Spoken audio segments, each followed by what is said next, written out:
వేలం వెర్రి కథ. అనగనగా ఒక ఊరిలో ఒక రాజు మంత్రి ఉండేవారు. ఆ మంత్రి పేరు సుబుద్ధి. ఒక రోజున రాజు మంత్రిని పిలిచి, వేలం వెర్రి అంటే ఏమిటి మహామంత్రి అని అడిగాడు. మంత్రి ఏం చెబుతాడు? అందుకని రాజుగారితో 2 రోజులు గడువు ఇవ్వండి, చూపిస్తాను అన్నాడు. ఆ మర్నాడు పొద్దున్న లేచి స్నానం చేసి విభూది పెట్టుకుని ఊరి చివర కంచెరగాడిదలు ఉంటే ఒకదానికి 3 ప్రదక్షిణాలు చేసి ఒక వెంట్రుక పీగి చెవిలో పెట్టుకున్నాడు. ఆ గాడిద కలవాళ్ళు ఊళ్ళో ఉన్న తదితరులు, ఏమిటి బాబు అలా చేశారు అని అడిగాడు. ఈ గాడిద మదిర నుండి వచ్చింది, దీని కాళ్ళు వసుదేవుడు పట్టుకున్నాడు, అందుచేత పుణ్యం వస్తుందని అలా చేశాను అని మంత్రి అన్నాడు.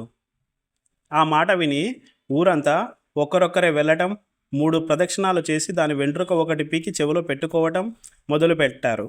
ఇలా చేయడంతో ఆ గాడిద బొచ్చంతా ఊడి చావుకు సిద్ధమైంది. ఈ సంగతి రాజుగారికి కూడా తెలిసి, మనం కూడా చూద్దామని బయలుదేరి వెళ్ళి 3 ప్రదక్షిణాలు చేసి ఒక వెంట్రుక పీకినాడు. దానితో ఆ గాడిద చనిపోయింది. ఆ గాడిద కలవాళ్ళు, మా బ్రతుకు ఈ గాడిదతోనే ఉన్నది, మీ చేతులలో చనిపోయింది, దీని ఖరీదు ఇవ్వమన్నారు. అప్పుడు రాజు మంత్రిని పిలిచి, ఇదేమిటి మహామంత్రి ఇలా అయింది అని అడిగాడు.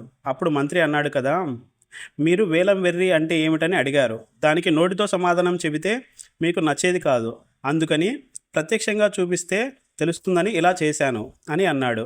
రాజు మంత్రి తెలివికి సంతోషించాడు. గాడిద వాళ్లకు కొంత సొమ్ము ఇచ్చి వాళ్లను పంపించేశాడు. కథ కంచికి, మనం ఇంటికి.